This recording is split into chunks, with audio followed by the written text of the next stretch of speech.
Next, from Springfield, we head to the state capitol for a Senate Executive Committee hearing on Senate Bill 2789, the Unbalanced Budget Response Act, which would give Governor Rauner additional power to control state spending. This runs about 55 minutes. Senator Rodonio, are you ready to go? I am. Please proceed.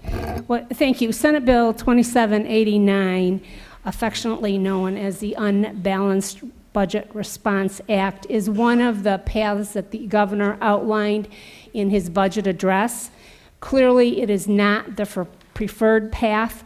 The preferred path is that we get together collectively and work out a balanced budget and revenues to address that budget and pass it and get the state back on track. However, if that doesn't happen, we absolutely need to do something, and we owe it to the taxpayers to do that. Just remember that every single day we meander along with our budget in autopilot. We are digging the hole $13 million deeper. That's $400 million every month and $5 billion a year. We cannot afford to just let this thing go on and on. So what this bill would do is give the governor some extraordinary powers to balance that budget absent any agreement from the General Assembly. Again, not only are we digging this hole deeper, but we continue to lose people in Illinois.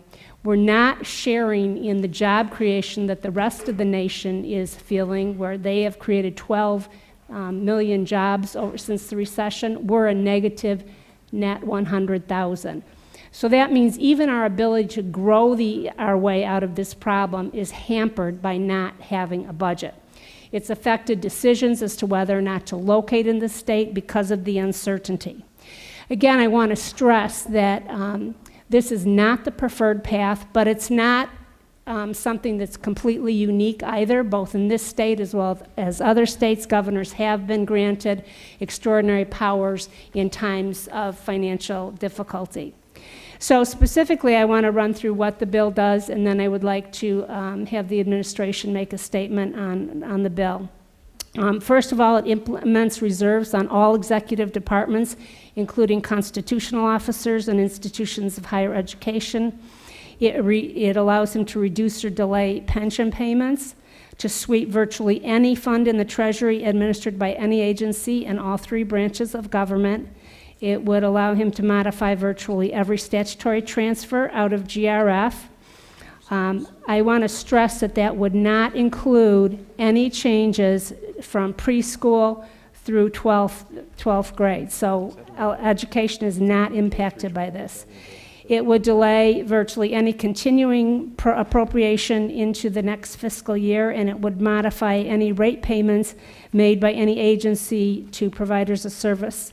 And finally, it will promulgate emergency rules expiring on July 1st, 2017, without normal restrictions to implement the act. Again, this is a menu of tools that would be given to the governor. I suspect, based on the witnesses who have filed, that we're going to hear horror stories of what could happen. The governor does not have to use all of these tools, nor use them to the full extent that he would be given the power. But unless we give him some flexibility in the absence of our ability to come together on this, we will continue to put our state further and further behind. So with that, I'd like for the administration to make their statement. Thank you. Please join us at the witness table, gentlemen.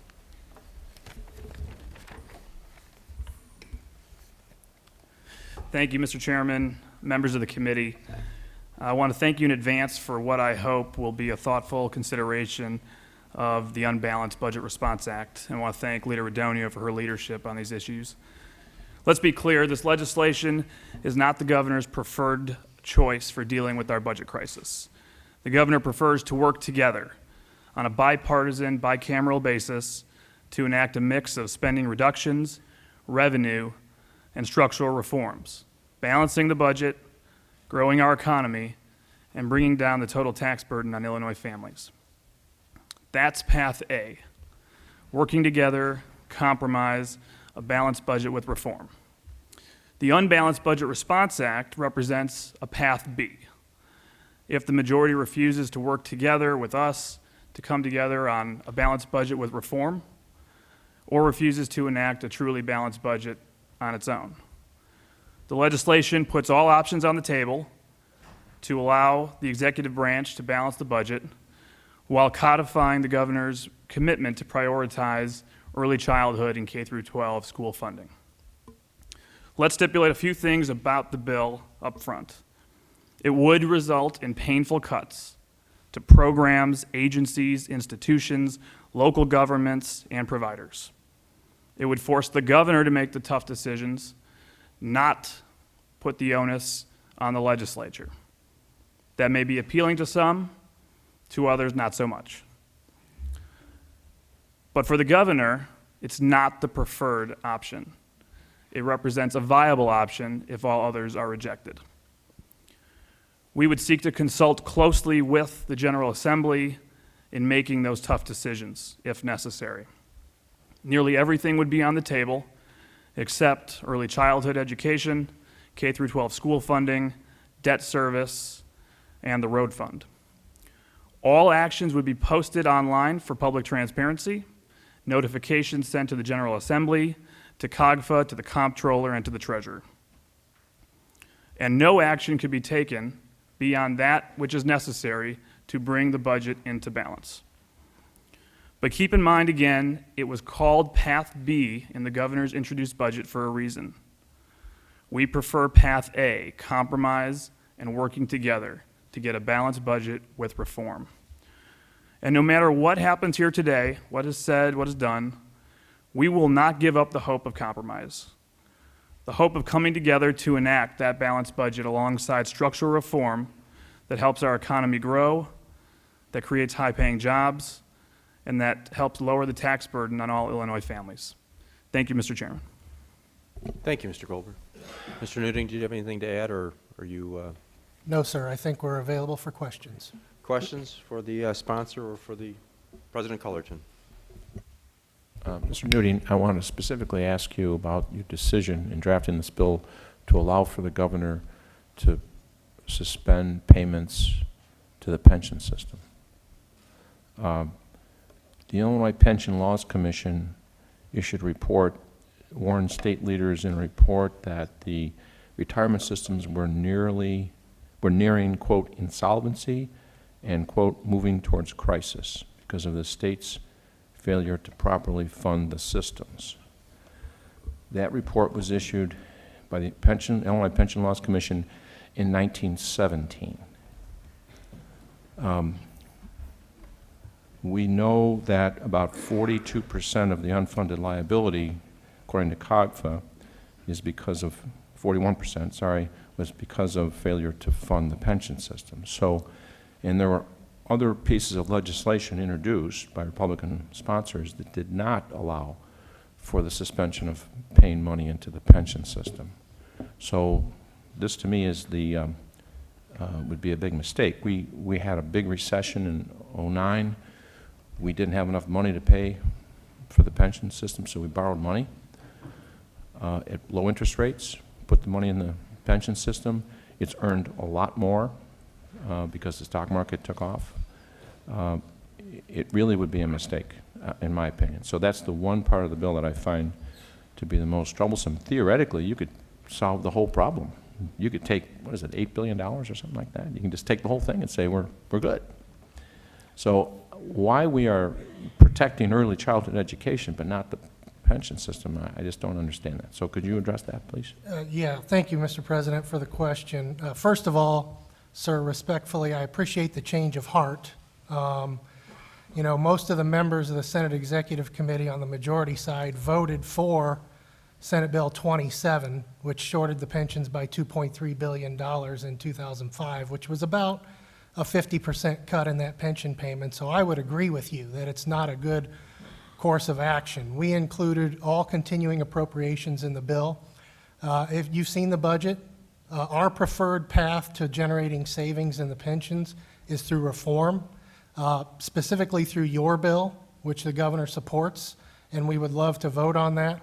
We also included a couple of other reform options in the budget book to go further in areas that we believe are absolutely constitutional.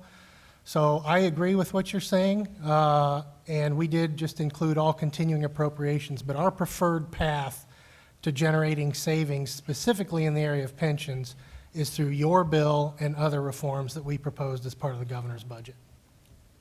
So why not just take that part out of this bill and allow you to take money from the other Look, we're funds? open to negotiation with the legislature on whatever you want to do with this bill, and I would say to you, my threshold as the budget director is that if the legislature fails to pass a balanced budget, that whatever bill we pass to allow the governor to rectify that situation gives us the ability to close whatever gap it is in the budget that you pass. So we're open to negotiation on that. Again, we proposed a similar alternative last year and as an FY15 fix, and ended up sitting down at the table, sir, with you and others in the legislature to craft a final deal to close the FY15 gap, which did not do anything to the pensions, but did end up generating a surplus for FY15. So we would clearly be open to that same process. And I would just add, Mr. President, the governor just told me again today he's waiting for your pension reform bill to be introduced. The second you file that, we are looking forward to supporting that. Okay, that's helpful. I appreciate the fact that the governor's for the pension bill, and that Senator Radogno has indicated her support as well. So now we have to figure out the best way to pass it. And I can assure you the best way to pass it is not to introduce it now. So if we want to work together on actually passing the bill, I would suggest that we should strategize, because right now we don't have enough votes. I don't think it would be helpful to introduce a bill, have a roll call, and have it go down.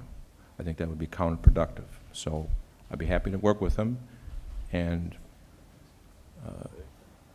master the effort of complicated measure of trying to pass a pension bill, which is very, very difficult. We don't start off with 20 Republican votes in the Senate. So it's complicated, it's got nuance, and I'd be happy to ask him to work with me rather than just parroting, call your bill, okay? Mr. President, as you've said, and as the actuaries have said, it's $1 billion a year of savings. Time is money when it comes to pension savings. The longer we delay, the less we can save. That's another thing. It's a good point. Is I told the governor when I explained the bill to him that it would take a year before it would go into effect, and I would anticipate that there would be litigation. So we probably can't count on any of that savings for a couple of years. All the more so reason to do it as soon as possible. But if it passes, you don't want to just have a roll call that fails, do you? Mr. President, I think with your support, with the governor's support, with the leader's support, I believe it's incumbent on us to file legislation and allow us to support that bill. You can do that, but that would be counterproductive if you actually want to pass it. You see, because then the opponents would start zoning in on the bill and start working against it and getting way far ahead of us. We don't have enough votes right now. I have been here some time. I know how to pass bills, and I'm just giving some advice. We look forward to working with you on a whip strategy. Senator Claiborne. I just want to follow up with that. Rich, I've been here a little longer, and Tim's been here a while. I assume there's been some change of heart because this bill was presented, and my colleagues who I'm looking to my right did not support that bill. So I assume discussions have been had, and now Senator Radogno and others on the other side support the proposed legislation that has been introduced before. Senator, I will tell you that our administration lawyers and Senate Democratic lawyers have been working diligently. The language, from what we understand, is final. It could be introduced any day. We've said we will support any language that the Senate President puts forward on his bill to save us money. We have not seen that yet. Okay, but you haven't answered my question. Again, I'll repeat it. My colleagues on the other side, we've had hearings on this, subject matter hearings, and they did not support this concept because they said it did not save enough money. It did not go far enough. So I ask you, I assume conversations have been had to assure that my colleagues on the other side of the aisle will support this legislation. Senator, let me address it this way then. The governor obviously put forward a comprehensive pension reform proposal. That would have gone much farther than the Senate President's. that was rejected by both House and Senate Democrats. In the spirit of compromise, the governor has said, okay, we'd like to go farther, but we need to do something now. $1 billion of savings, as the Senate president has told the governor multiple times, is real money. Let's start there. We agree. In the spirit of compromise, let's do the Senate president's bill, and let's do it now. Okay, but you're talking about the governor. I'm asking about my colleagues on the other side of the aisle. If you're not going to answer the question, Rich, I'm okay with that. Senator, you can ask them. They're right there. Well, I assume you've had discussions with them. The No? administration would support the bill. Okay. So you don't know if my colleagues on the other side will support it? I'll defer to the leader to speak for her own caucus. Okay. I'll let that go. Now, you want us to give you the, I'm going down the same line. I've been here a little longer. My colleagues on the other side of the aisle do not support sweeps. I assume that has changed too. Senator, under the FY15 budget fix that we all came together on last year, and Director Nuding can speak to it more broadly. Obviously, he was leading the negotiations with all four caucuses. In order to close a $1.6 billion deficit that we inherited, sweeps were a major part of that deal, and there was a bipartisan roll call in that effort. Based on the roll calls that I have, I know that you voted for the Unbalanced Budget Act, it's the unbalanced budget of fiscal year 15, but then voted, I believe, against that fix as well to close that budget deficit. So, Well, after the governor decided to cut pre-K and propose a 31.5% cut to universities, I didn't support it. But I'll move on. Now, I assume that your administration is familiar with Article 4, Section 9D of the Illinois Constitution. Do you know what that is, Rich? Senator, I don't have it in front of me. It's the line item veto. You know what the governor can do with the line item veto? Senator, I believe he can line item veto. Okay, so in June of last year, the governor had that power to look at the appropriation bills, the budget we passed, and he had the ability to take his priorities and reduce those line items to a balanced budget. Are you familiar with that, Rich? So, Senator, I would reject that. That is false, and I will defer to Director Nuding, who can explain why that is false. So it's what's false, Rich? Could I go further into that, Senator? You know, that is a common theme that's out there from folks who are just saying, well, we passed a $4.5 billion out of balance budget, but don't blame us, it really doesn't matter, because the governor could have just vetoed it down to whatever he wanted to live with. So that's either candidly disingenuous or misinformed. So the reason that doesn't work is because there is so much state spending locked into statute, laws that you control. So I'll give you an example. Number one, debt service. We would never cut debt service. That's about a $2 billion allocation out of the state's general revenue fund. Medicaid rates, benefits, eligibility criteria, all set in statute. That's an $8 billion program, locked spending, which is locked into statute. So if you pass a Medicaid budget of $8 billion and you don't change any statutes, we can line item veto it down to 4, but it doesn't save any money because the spending's going to happen because you haven't changed the underlying statutes that drive the spending. Pension payments, pension benefits, all set by statute. There's another 7. Transfers out, all of the transfers out that happen automatically by continuing appropriation. We can't touch those. They're controlled by statute. The state's group health insurance program, controlled by contract, but also by statute. You could pass bills that would allow us to reduce expenses in the state's group health program. So by all of those, by not changing statute, could we have reduced the appropriation in group health or the appropriation in Medicaid? We could have, and it wouldn't have saved a dime because you didn't change the underlying statutes that push the spending.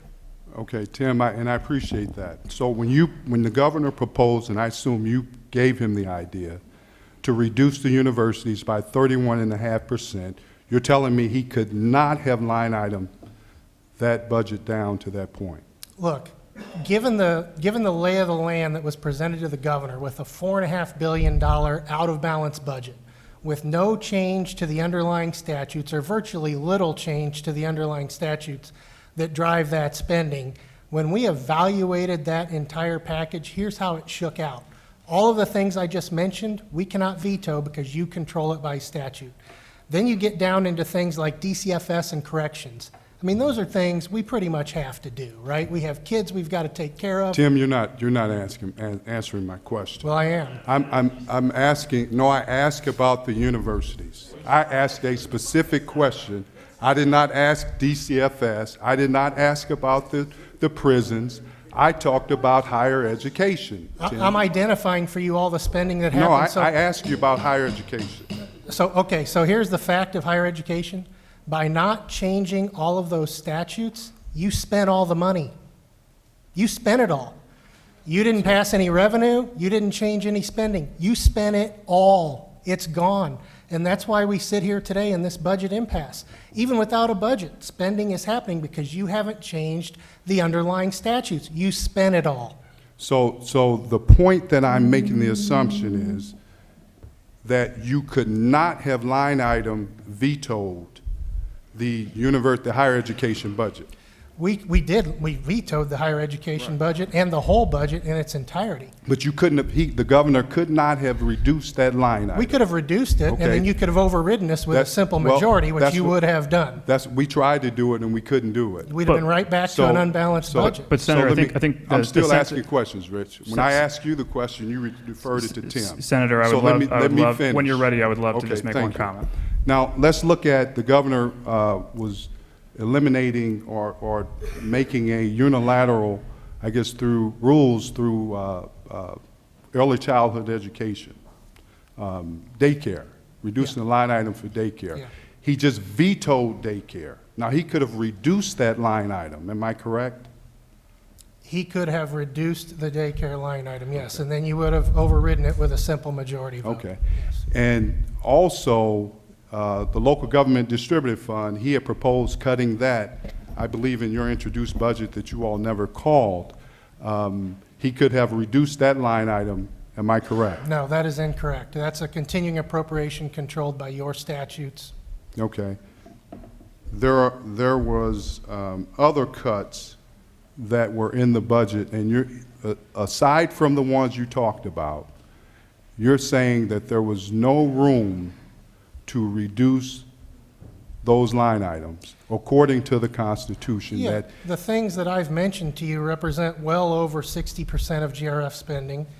The reason I added on DCFS and corrections is because really you have to spend money to take care of those issues. We have a duty to take care of those. So the point I was trying to make respectfully, Senator, was once you get past all of those things, you get down to a limited universe of spending where we would have had to veto $4.5 billion out of an $11 billion universe, including elementary and secondary education. But- So the governor was not going to do that. He signed that bill. So the two areas of spending left after all of that, because you've locked up everything else I just talked about, were human services and higher education. And it's no surprise that those are the two areas today where we're having difficulty, even in the absence of a budget, because everything else is covered by your statutes and all the money is spent, it's gone. And that's why we have a problem in those two areas. And the cynical part of me says that was done by design. And I agree with you, it was done by design where the governor said, I will just veto everything. Yeah. Instead of reducing those areas that I can reduce, I will veto everything, bring the state to the worst financial crisis it's been in. We can look at it, Tim, going from December of 2014 to the present, how the deficit has increased. We can look at the fact that I assume the governor has these lawyers who told him that they will go to federal court and that they would get court orders and cause us to spend 90% of our general fund that we don't have. Was that ever contemplated? Senator, Tim, if I could. Yep.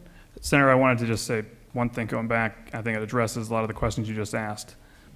When you say the governor could have line item vetoed That by itself is a true statement. What's not a true statement is the governor could have line item vetoed or reduction vetoed to balance the budget. That's what's missing in that statement. He could not have reduced or line item to balance the budget, and that's why a veto was required. But I do want to just step back and ask, this is why we're in an impasse. We've put forward a new budget, FY17. Our path A is about working together. My opening statement was about compromise, and this is not the alternative we want. We should be getting back together. We should be working together. Reforms, revenue, spending reductions, finding that balance, a balanced budget alongside reforms, structural reforms that will help local governments reduce their costs, structural reforms will help businesses grow, help taxpayers lower their total tax burden. Can we agree to do that and get together on path A instead of fighting over path B? Well, the problem is you all chose path B. You put us in the worst financial situation that we've been in. There's projected an $11 billion deficit. The comptroller, who the governor appointed, came out with a statement saying we're probably going to have to double the income tax. So the answer is no. So the answer is you all have put this state in a situation that's dire. And your own comptroller came out and basically said that. So now, I don't know any of my colleagues on the other side that's going to vote for a tax increase. But they won't vote for anything else either. Senator Radonio, who I have a lot of respect for, had 75 budget bills that the proposed budget that the governor introduced was not balanced because you relied on the pension reform that the Supreme Court declared unconstitutional. You had savings in that budget. Am I right, Tim? Didn't you all have savings in that proposed budget? Well, the Supreme Court ruling, as you know, came many months after the governor's budget proposal was proposed. Listen, I resent the characterization that this has been caused by us. I mean, I just explained to you how your budget, your unbalanced budget, could not have been rectified. We've reviewed it all. The governor rightfully threw it back to the legislature to pass a balanced budget. Senator, you yourself, sir, have voted for the last two unbalanced budgets. FY15, knowingly unbalanced by well over $1 billion. FY16, knowingly unbalanced by $4.5 billion. And to top it off, you voted against the FY15 fix that got us to balance. So respectfully, I resent the characterization. Well, you can resent it, but can I ask you this? Yeah. Did we have an proposed $11 billion deficit January 1st of 2015? Senator, if you want to raise taxes, why have you not put forward a revenue plan? Rich, where is your revenue plan? I asked Tim a question. Tim, can you answer the question? Do you mind answering the question? The budget has been a disaster for a long time, and it's because we in this state are losing the competition for jobs, and that's the bottom line. Well, we have the nation has grown 12 million jobs in the last 15 years, and we've lost 100,000 in that time. Until we reverse that, we will never fix our budget problem. Well, you didn't answer my question, so I'll ask it again with an addition to it. January 1st of 2015, did we have a proposed deficit of $11 billion? I don't remember what it was. We certainly had a backlog of bills. It was very large, even after 4 years of a tax increase. Our credit rating was downgraded during the period of the tax increase 5 times to the lowest in the country. We continue. So if you're trying to make the case that a tax increase alone is going to solve this problem. No, I'm not making that case. No, I'm not making that case, Tim. What I'm asking you, are we worse off today than we were January 1st of 2015? That is the question. I don't know that we're worse off today. Okay. Now let me ask you this question, since you touched on it, right? Since January 1st of 2015, how many jobs have we lost to the present? I'd have to Don't know look at that either. Do you know it? No, I'm asking you. Oh, you can look at. You're our budget guy. Look, you can look at, I'm not the economist, but you can, let me give you a couple of statistics then, if you're interested in jobs. I just gave you one where the nation has grown 12 million since 2000, and we've lost 100,000. We also went back and looked, sir, at the last 35 years in this country, back to 1980, and we took an analysis of every year and took every state's job growth during that time and ranked them 1 to 50 in terms of how well they did in job growth, rate of job growth, not just jobs.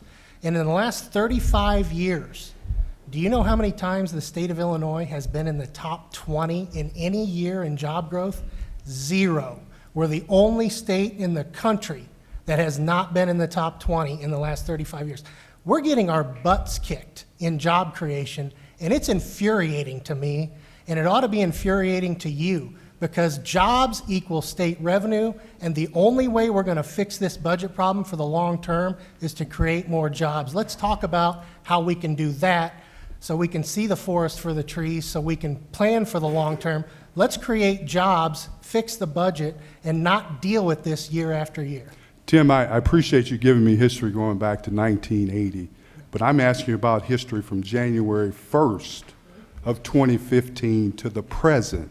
Can you give me that history, Tim? I can get back to you. I don't have all of the U.S. Department of Labor statistics memorized. I'm sorry. But I knew you didn't have it. Yeah. I knew that. But the other question is, and maybe you know this, if you don't know this, I'll move on. Or Rich, you can answer this, whoever, I know you want to respond. How many times since January 1st of 2015 has our bond rating been downgraded? 2. 2, Yep, okay. which is less than the 5 it was downgraded while the tax increase was in place. Okay. How long was the tax increase? 4 years. Okay, it was 4 years, and we've had 2. Do you think we'll be downgraded again before the I end think- of this? Well, let me finish before the end of this fiscal year. I think when we pass Path A, our bond ratings are going up. Okay. Senator Radogno, you wanted to be recognized? Yeah, I guess I'm not encouraged by the tenor of this conversation. I wish we would get away from the blame game and to the business of trying to fix this thing. To your question about, have we reconsidered on pensions? Heck, yes, we've reconsidered on pensions. The Supreme Court gave us no alternatives. So I want to be sure that we are as flexible as possible on many of these items, but we're asking your flexibility too. And it's not a matter of assigning blame. Again, we are bleeding money right now because we're on autopilot with no budget. I think we've indicated over and over we're willing to compromise. Even the list of items included in this bill, we've talked about our willingness to compromise on those. So again, the tenor of this, whether it's fund sweeps, whether it's the pension issue, we owe it to the people of this state to stop sniping at each other and playing this gotcha game and sit down together and try to work something out. This is not good for our state. We're not only losing people, but as Tim pointed out, jobs and opportunity to have economic growth, which is far better than tax increases, which, by the way, is another thing that there's no secret. The governor and many people on this side of the aisle have said, we're willing to reconsider. So what we're asking you guys is, where are you willing to reconsider? Let's get together and get it done. Senator Radogno, and I know Rich tried to put it in my mouth, I said that the comptroller that the governor appointed said that taxes have to be increased. And I assume she's up for election, and I assume you all are supporting her. And she's the one that espoused and came out and said that we probably need to double our income tax. That's the point I made. Now, if I'm incorrect about that, then correct me. But I believe that's what she said. Yeah. And she was appointed by the governor. Yeah, I think her caveat was that if we continue down this road, that's what we have to do. I certainly hope we're not going to have to double the state income tax. Remember, what we're trying to do is create growth so that if there is a revenue increase, it can be as small as possible. She's not in the legislature, and she is running for re-election, so she can deal with her words. But I really appeal to all of you once again to let's find some common ground here. I think there is some. Thank you. Any other questions for the Senator Lightford? Thank you, Mr. Chairman.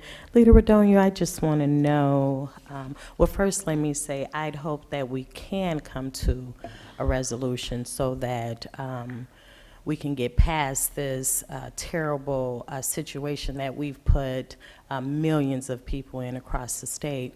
I just want to know when you talk about education and you bring up early childhood education and then you stop short when you say K through 12, why did you not include higher institutions in this bill? Oh, in terms of being protected from any, Yeah, well, you know, why aren't we protecting our community colleges and our higher institutions? Because what it appears to me is that we're creating an education system in Illinois that stops at 12th grade. That we're saying it's okay that we educate you up to the 12th grade, but yet higher education isn't a priority. And so for me, these jobs that we're talking about, what type of jobs would there be if our workforce is educated at a 12th grade level? yeah, I don't disagree with a word you're saying. Higher education is critically important, and it's one of the areas that's being hurt by our budget impasse here. Because all of that money is going out through statutory requirements, we don't have the money for them. Now, if that's the one thing that would put you in favor of this, let's talk about it. I'm for finding a path to funding higher education. I think it's outrageous that we are leaving our students and some who are barely hanging on without any alternatives. That's terrible, and it's terrible for our future, again, because any company that comes here to look to expand or to locate a plant or a business here is going to look at the workforce. And we are leaving this in limbo. I mean, to the point that our kids are going to Iowa and to Missouri, they get in-state tuition, and they're not coming back. That is a real problem. So if protecting higher ed is the thing that gets you on board, let's talk about that. It's definitely a measure that would really satisfy not only me, but I would think a lot of us, because just the conversation not taking shape around higher education just amazes me and so many others. But I also noted in here, when we talk about hospitals, that there was a section here that dealt with the hospital assessment, the payment rates, the supplemental payments, and rates of reimbursements. So when we talk about those hospital rates, and we know that we have a number of safety net hospitals across the state that are in low-income areas, they're non-for-profit hospitals, how do you plan on protecting them or even offering them enough support so that health care can remain in their communities? Well, again, Senator, keep in mind, this is absolutely not the preferred path, and we are already low in our reimbursement rates. I recognize that. That's why we so desperately want to take a path that doesn't call for draconian cuts, because if we do get together, there's the potential for additional revenue, there's the potential for economic growth that would have less impact on human services, on these hospitals, and our ability to provide funding for higher ed. I don't disagree with a single thing you're saying about what the priorities of this state ought to be, but we need to get to them and quit pointing fingers and saying, well, you did this, 5 years ago. No, I mean, we are in a unique situation now. We've never been in a situation like this. We've got to come together, or this is the only path we have, because there is no money to write those checks. I mean, we can promise them rates, we can promise universities money. There is no money. So let me say this, you know as well as I do, and everyone in this room, that when we did not continue with the state temporary tax, that we would have a budget hole. You knew that as well as we all knew that.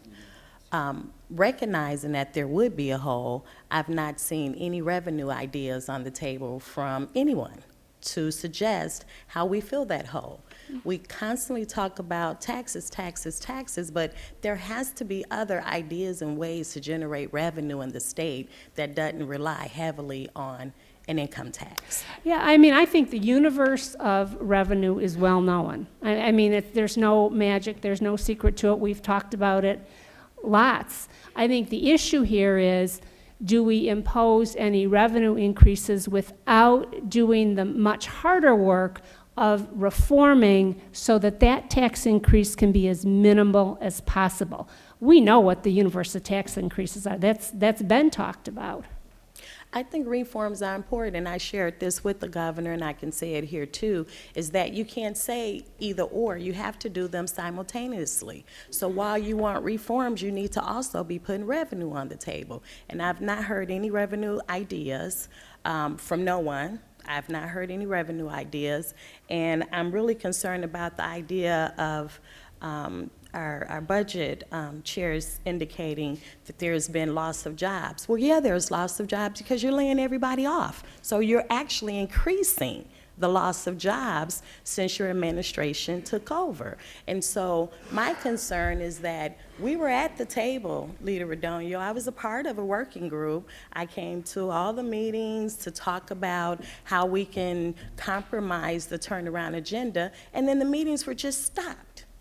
Just stopped.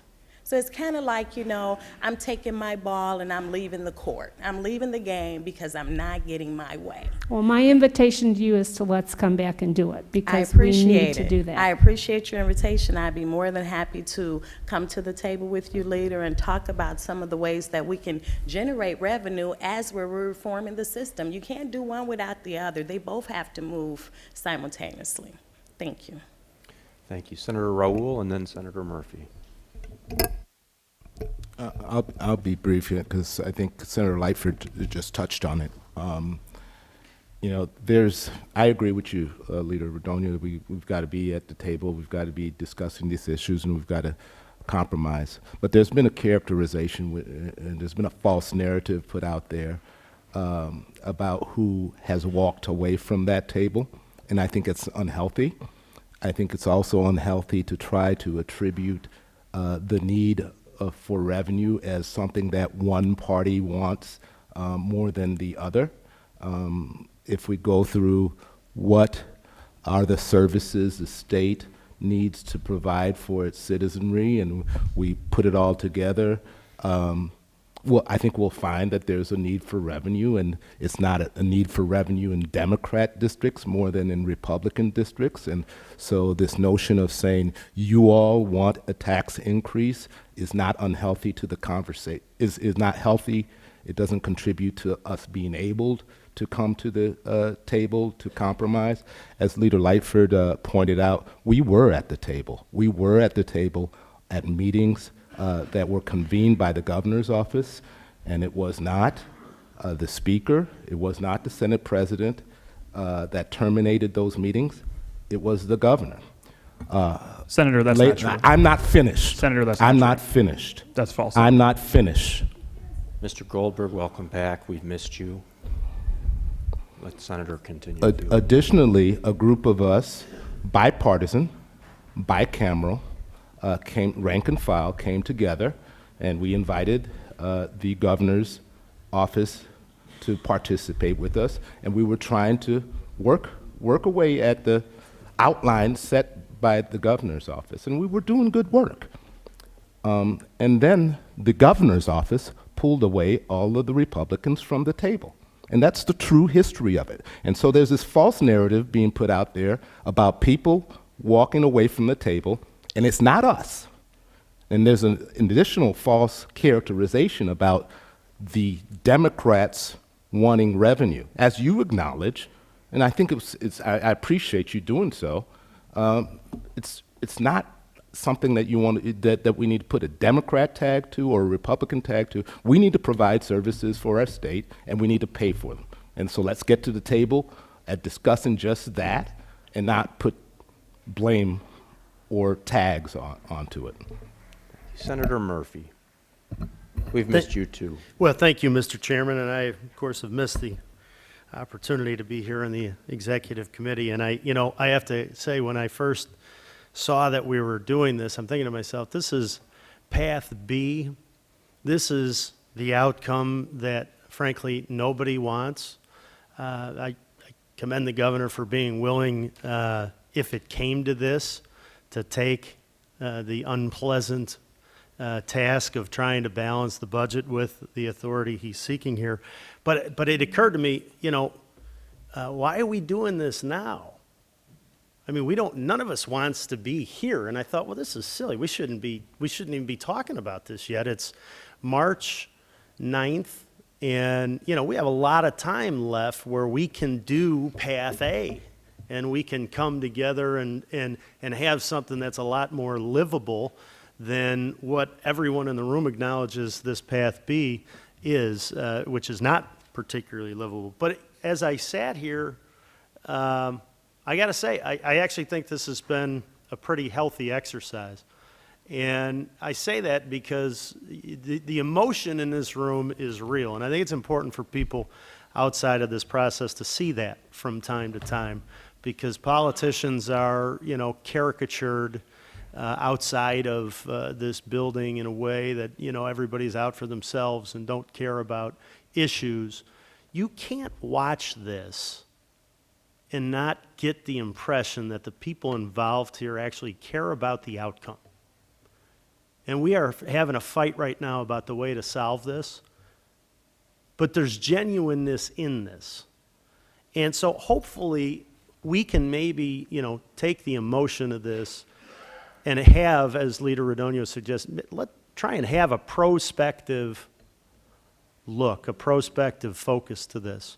I can sit here and, you know, and I have, you know, and point out, you guys own this place for 12 years. I can do that. I can point out you have super majorities in both chambers. I can do all of that stuff. And you can point out that the governor's been the governor for a year. And we can do it. It reminds me of when we were talking about pension reform. And people had to vent because they were so angry because we were talking about changing benefits. And I felt like, all right, well, let me know when you're done venting, because we still have a problem we have to solve going forward. And so my hope is that people are genuine in their impression that we need to take Path A and we got to figure this out. I think the impetus for this Path B is the recognition that the state can't do this for another year the way it is. And if we can't do Path A, the governor's left to do what to most of us is the unthinkable. But let's avoid that outcome because it's a bad one. Let's get back with a prospective focus. Try to forget about what it is that has made us so upset and focus on the issues themselves and move forward. And look, I get that you guys don't like a lot of the governor's ideas for how to get out of this. You're Democrats. You're not supposed to like them all. And that's okay. But let's have that dialogue back and forth. If you don't want the governors, come on back with something else. And my hope is we can have those conversations. They don't all have to be out in public where everybody is exposed to shots from all sides. But let's have constructive conversations and have a focus collectively on getting this done this spring. Because we all know the consequences people are living with, and it's borne out in the emotion that's in this room. Thank you, Senator Murphy. Very nicely done. I have just a couple of final questions before we turn to the opponents. Mr. Nuding, in your conversation with Senator Claiborne, you kept referring to the roadblocks presented by your statutes in a somewhat discouraged tone. Did this General Assembly, the 99th General Assembly, enact any of those statutory protections for funding? No, my characterization there, Mr. Chairman, is simply that they are statutes that the legislature controls, that we, the governor's office, nor any governor's office previously, has controlled. So by not changing them, you really are locking in spending, which frankly is the reason, if we're not going to go Path A or have the preferred choice, that a bill like this is necessary, because we need to be able to manage even notwithstanding those statutes. So I didn't mean to characterize that you had passed them all.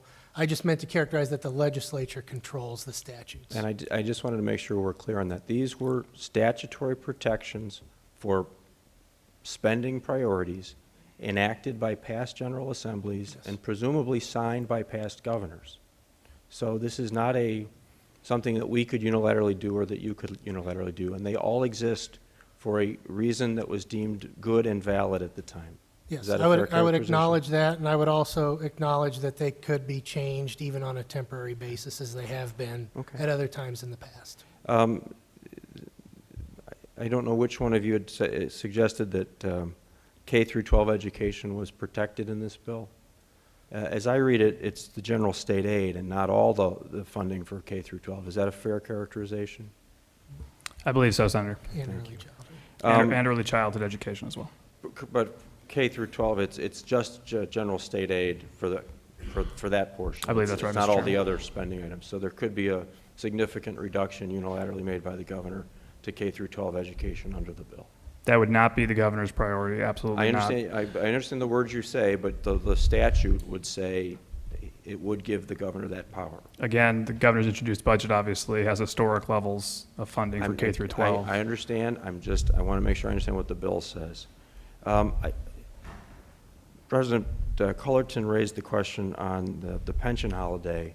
In constructing this bill, I'm just curious as to why you authorized pension holidays but protected completely the road fund.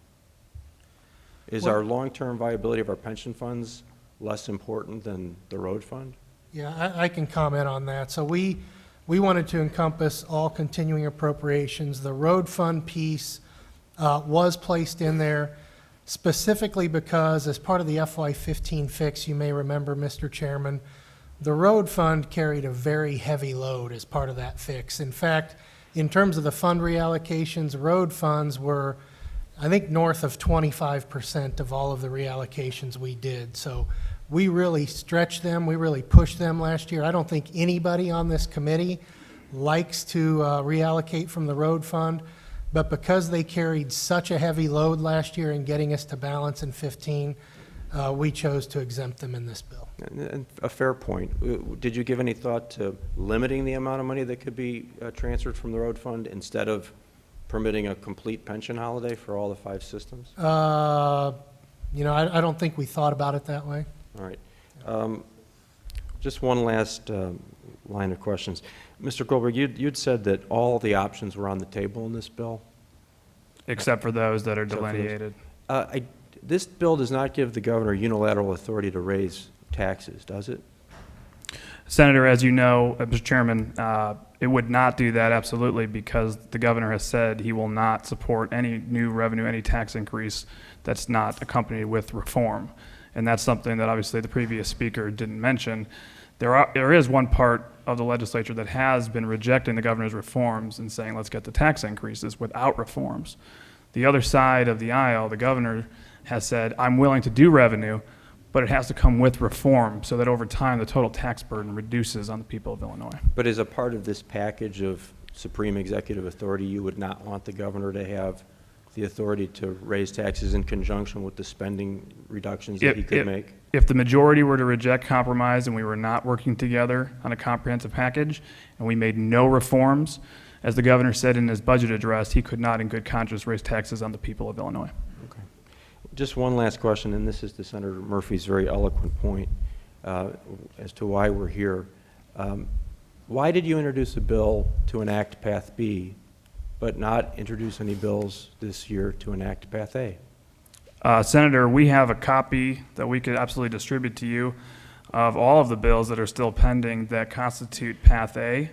We have bill numbers available for the property tax freeze local control bill. I'm aware That's of all those bills from Senate- last year, but you didn't introduce anything this year to reflect compromise and working together. Well, Senator, this is why Senator Raoul's comments were quite funny to me, because the last time I appeared before this committee, it was so that you could get out of the working groups and vote down the governor's compromise proposals. Now, since then, granted, we've come a long way.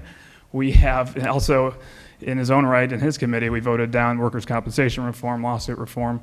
That was the end of the working groups because we took the bills where we were at, came to committee, you staged a show, you voted them down, and that was it, no more negotiation. I'm glad to hear we can get back to negotiating. We want to compromise. The issues are known, they're out there. If you want us to refile the latest versions, we can do that. But I think Senator Murphy said it well, the leader said it well. I think, Mr. Chairman, you feel the same way deep down. Let's get together. Let's do Path A. Let's compromise. Let's have that mix of spending reductions, reforms, and revenue, and let's help our state grow. Mr. Goldberg, we really have missed you. You bring out the best in the Executive Committee. You're watching the Illinois Channel, an independent nonprofit corporation formed to provide gavel-to-gavel coverage of Illinois state government and other public affairs events taking place across Illinois.